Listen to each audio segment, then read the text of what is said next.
नमस्कार। विशा न्यूज 24/7 का हर दर्शकों को सादर प्रणाम, जोहर, सलाम।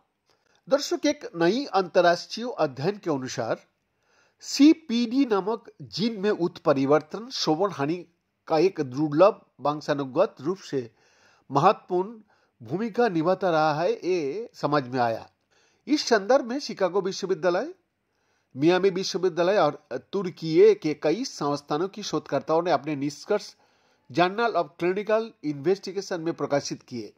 अध्ययन से पता चला है कि सीपीटी जीन, जो प्रोटीन को संशोधित करने के लिए जाना जाता है, वो आंतरिक कान की कार्यप्रणाली को भी प्रभावित करता है।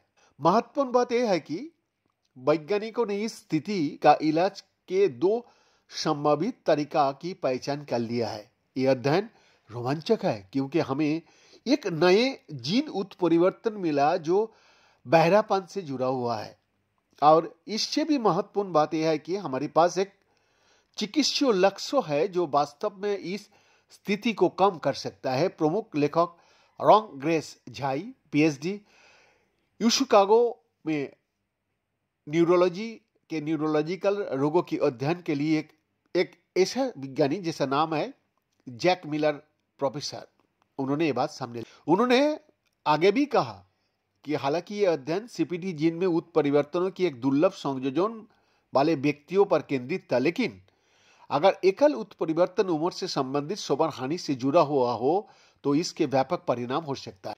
सीपीडी की जांच तब शुरू हुई जब शोधकर्ताओं को तुर्की के 3 असंबंधित परिवारों में उत्परिवर्तनों का एक विशिष्ट समूह मिला, जिनमें जन्मजात बहरापन था, जिसे सेंस रिन्यूअल श्रवण हानि के रूप में जाना जाता है।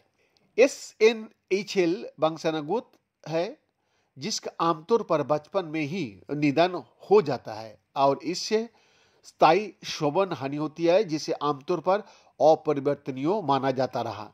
हालांकि श्रवण यंत्र और कॉक्लियर इम्प्लांट सुनने की क्षमता को बढ़ा सकता है, लेकिन वर्तमान में कोई भी स्वीकृत चिकित्सा उपचार स्थिति को, यानी इस स्थिति का मूल कारण का समाधान नहीं करता है।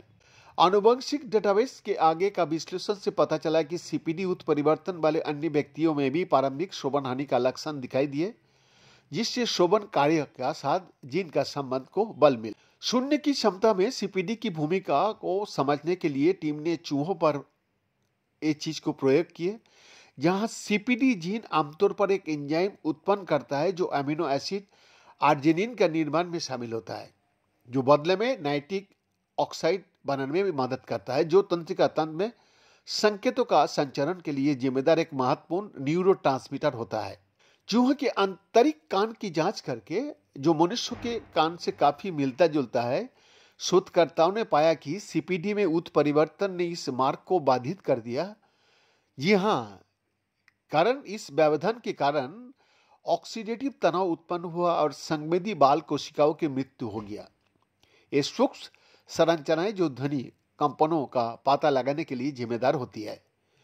जय ने बताया, ये पता चला है कि सीपीडी बाल कोशिकाओं में आर्जिनिन का स्तर को बनाए रखता है, जिससे नाइट्रिक ऑक्साइड उत्पन्न करके त्वरित संकेतन प्रभाव संभव होता है, और यही कारण है हालांकि ये तंत्रिका तंत्र की अन्य कोशिकाओं में सर्वत्र व्यक्त होता है। ये बाल कोशिकाएं विशेष रूप से सीपीडी का नुकसान के प्रति अधिक संवेदनशील या अति संवेदनशील होता है। बीएन का एक्सक्लूसिव रिपोर्ट, विशा न्यूज 24/7 रांची।